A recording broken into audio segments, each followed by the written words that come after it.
Global માર્કેટ્સની update સાથે જોડાયા છે સહયોગી આરતી મહેતા. આરતી, ગુડ મોર્નિંગ. શું અપડેટ છે આજે વૈશ્વિક બજારો તરફથી?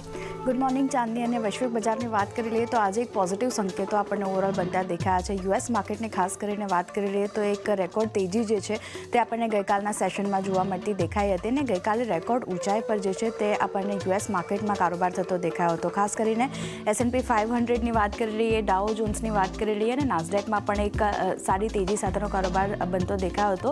લગભગ 1 થી લઈને 2% સુધીની તેજી જે છે તે આપણને ઇન્ડાઇસિસ જે છે બતાવી છે. જુલાઈના હાઈથી વાત કરી લઈએ તો નાસ્ડેક જે છે તે હજી પણ 3.5% નીચે છે, પણ તેજી જે છે તે લગભગ આપણને નાસ્ડેકમાં સારી એવી ગઈકાલના દિવસે બનતી દેખાઈ હતી.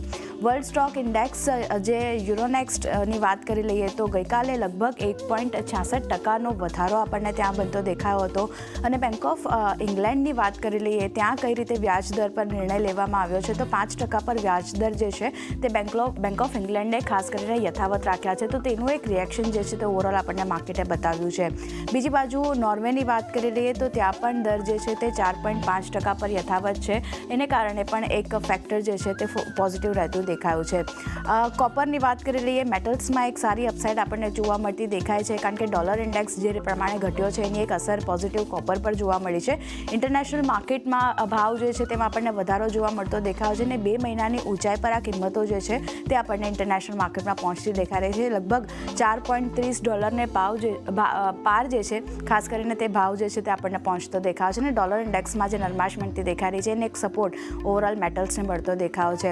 બીજી બાજુ સોનાની વાત કરી લઈએ તો ત્યાં પણ એક રેકોર્ડ સ્તરની પાસે કારોબાર થઈ રહ્યો છે. યુએસમાં ખાસ કરીને રેકોર્ડ ઊંચાઈની પાસે કિંમતો જે છે તે આપણને પહોંચતી દેખાઈ રહી છે. કોમેક્સની વાત કરી લઈએ, $2590 અત્યારે આપણને કિંમત જે છે તે પહોંચતી દેખાય છે, પણ $2600 ઉપર જે છે તે આપણને એક ગઈકાલે કારોબાર જોવા મળ્યો હતો. સ્પોટની વાત કરી લઈએ તો $2594 સુધી જે છે તે આપણને કિંમતો પહોંચતી દેખાઈ હતી ને એક દિવસમાં લગભગ 1%થી વધુની તેજી જે છે તે આપણને સોનામાં બનતી દેખાઈ રહી છે. અને કોમેક્સ પર ભાવની વાત કરી લઈએ તો $2600 ઉપર પણ આપણને પહોંચતા દેખાયા હતા. મિડલ ઇસ્ટમાં જે રીતે તણાવ વધી રહ્યો છે તેનો એક સપોર્ટ જે છે ઓવરઓલ મળતો દેખાવ છે સોનાને. ક્રૂડની વાત કરી લઈએ, થોડી ઘણી ચિંતા આપણા માર્કેટ માટે અહીંયા આ ફ્રન્ટથી બનતી દેખાઈ શકે છે કારણ કે ફરી એકવાર કિંમતોમાં વધારો જોવા મળતો દેખાવ છે. 2 સપ્તાહના ઉપલા સ્તરે ભાવ પહોંચ્યા છે અને એક દિવસમાં લગભગ 2% જે કિંમત છે તેમાં આપણને વધારો જોવા મળતો દેખાવ છે. બ્રેન્ટની વાત કરી લઈએ તો લગભગ $75 ઉપર આસપાસ આપણને કારોબાર થતો દેખાવ છે અને WPIની વાત ખાસ કરીને WTIની વાત કરી લઈએ તો $71 આસપાસ આપણને અહીંયા જે છે તે ભાવ પહોંચતો દેખાવ છે.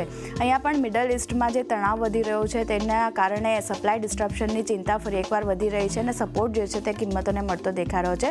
તો ફોકસ ક્રૂડ પર પણ રાખવાનું રહેશે. ઓવરઓલ એશિયન માર્કેટની વાત કરી લઈએ તો ત્યાંથી પણ પોઝિટિવ સંકેતો મળતા દેખાયા હતા.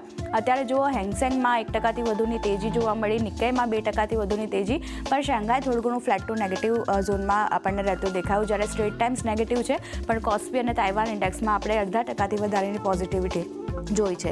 ગિફ્ટ નિફ્ટીની ખાસ કરીને વાત કરી લઈએ તો અહીંયા શરૂઆતી કારોબારમાં 0.5% આસપાસની મજબૂતી આપણને બનતી દેખાઈ હતી. અત્યારે વાત કરી લઈએ તો 36 પોઈન્ટની પોઝિટિવિટી આપણને બનતી દેખાઈ રહી છે ખાસ કરીને. અને લેવલ સ્પેસિફિક વાત કરી લઈએ, 25,524ના લેવલ્સ જે છે તે ઇન્ડિકેશન મળતા દેખાઈ રહ્યા છે. તો જે રીતે ગ્લોબલ સંકેતો પોઝિટિવ છે, યુએસ માર્કેટના તરફથી પોઝિટિવ સંકેતો મળતા દેખાઈ રહ્યા છે, આપણા માર્કેટ પણ ક્યાંય ને ક્યાંય એક પોઝિટિવ ઓપન થાય તેવા સંકેતો અત્યારે બની રહ્યા છે. આરતી, આભાર.